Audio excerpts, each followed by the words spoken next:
David Starkey joins me for the big picture on this autumn statement.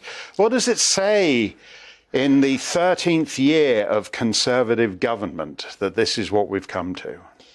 It's extraordinary, isn't it? We've invented a new tradition. The great tradition of British government used to be that it was the Labour Party that buggered the economy. Now we have the Conservatives doing a very effective, it's a bit like the World Cup, a really good substitute routine. Because can I just remind everybody, we've been hearing Rachel Reeves, the Shadow Chancellor, say it is, you know, again, Harold Wilson Tribute Act, 12 years of Tory misrule. Can I remind everybody how the last year of the Labour government ended? It ended with the then Chief Secretary of the Treasury, Gordon Brown, the man who saved the world, Liam Byrne, leaving a little note for his Tory successor, which said, "I'm afraid there is no money left." What we're reaping now isn't, obviously you were right, it's the reward of COVID. But it's not just the reward of COVID, it's the reward of sustained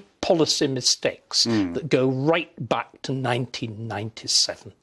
Fundamentally, we've had the terrible thing is, you were saying we've had all these prime ministers. More importantly, we've had no change of government. Right. The Conservative government, pseudo-Conservative governments that came in after New Labour simply adopted the same catastrophic policies of an over-expansion of the public sector that was not sustained by real economic growth. So I'm afraid we're stuffed. Yeah, really, I mean, quite simply. Well, what I find interesting is about that is when these new guys came in, like David Cameron 12 years ago, and they're at pains to not to be the nasty party.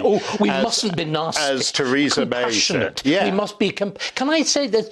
Sorry, this is a really important point. Compassion is a private Christian virtue. Right. It is not an attribute of sound government. Listen to what we've just done. We've said we are going to protect the pensioners and we're going to protect people on benefits. What that means is you protect the economically inactive against people like you, me and everybody else who pays tax, who is economically active. Could there be a more stupid way of managing policy?